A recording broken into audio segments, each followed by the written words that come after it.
Aloha everyone! Hawaiian cuisine is fascinating to say the least, not only to people like myself, but just sort of in general. Multiple shows have had specials based off their cuisine, such as Diners, Drive-Ins, and Dives with Guy Fieri, or Iron Chef America. I think they've done like 4 by this point.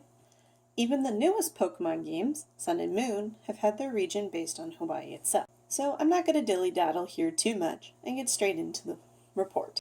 Hawaiian cuisine is very much a large melting pot of a lot of different cultures. This is probably because when settlers first came to the islands, there weren't a lot of edible plants or food. There wasn't a large population of prey for meat, like cattle or things like that. While there were small animals such as lizards or bats, and a large amount of seafood, including fish, shellfish, and a type of edible algae, a lot of ingredients that you might see in Hawaiian cuisine were actually originally imported from other places. For example, taro. Taro you might have seen on lau or kalua pork, which has the meat wrapped up in the leaf of this plant before the cooking process begins. Another good example is spam. Hawaiians like their spam. Also, coconuts or pineapple, which you might think of as Hawaiian ingredients, were actually imported to the islands. Larger prey animals such as goats or cows also had to be brought over. Actually, a funny fact about the cows, since there were no natural predators for them, they began to overwhelm the ecosystem. The people there actually had to hire someone to domesticate them and slaughter a good amount of them. Just a bit of humor for you guys. I could probably make an entire video about all the different influences on Hawaii from other cultures, but that would take quite a bit of time, and I really would like to touch on a few other topics before this video ends. So, I've compiled a short list of some of the examples that have melted into their cuisine. This includes Korean, Chinese, Portuguese, Puerto Rican, and Japanese, just to name a couple. I would like to point out that if you go to Hawaii now, you'll find a lot of Asian-influenced foods there, as apparently there are quite a few Asians who live in Hawaii. Just an interesting fact.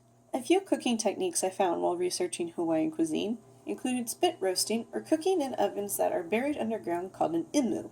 While a lot of dishes have multiple items that were imported to Hawaii, a movement in 1992 began by 12 chefs who lived in Hawaii in an attempt to start offering dishes based on natural things you find in Hawaii. A website recommends that if you want to find restaurants that serve food like this, check out mom and pop shops, because they're more likely to serve this sort of thing. Now, a few famous dishes in Hawaii I've already mentioned include lau or kalua pork. However, I'm going to focus on one with a Portuguese background that Hawaiians adore. Apparently, there's actually an entire day dedicated to it. Or at least they're eating a lot on that day. I believe it has something to do with Lent. They're called Malasadas. Apologies if I accidentally mispronounced that. They're like donuts to us Americans. I think they kind of look like donut holes, personally. Now, I could just go on and explain this recipe that I found, but I decided to film myself making them. Please excuse the poor video quality and kind of awkward angles. I had to film this with one hand because I had to hold the phone and then I had to mix and everything. But it's actually a pretty simple recipe. It's basically, start your yeast up, beat the eggs until they're thick, make a well out of the 6 cups of flour that you put in the bowl, put everything into the well. I kind of mess up in this and end up getting everything everywhere, so I'm like, oh well, this will work for me. Mix everything. Let the dough rest. Come back later because it's supposed to double its size.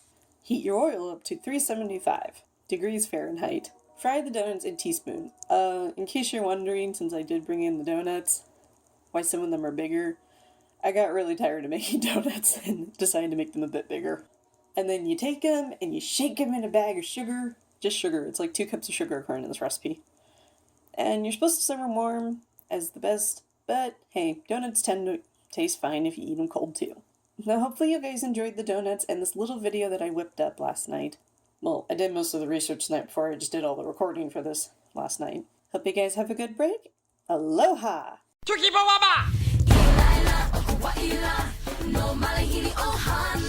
Welcome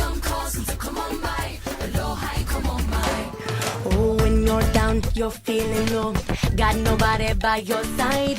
It can be lonely and you want to only find a place, no need to hide. Just lay back, you'll fit right in. You can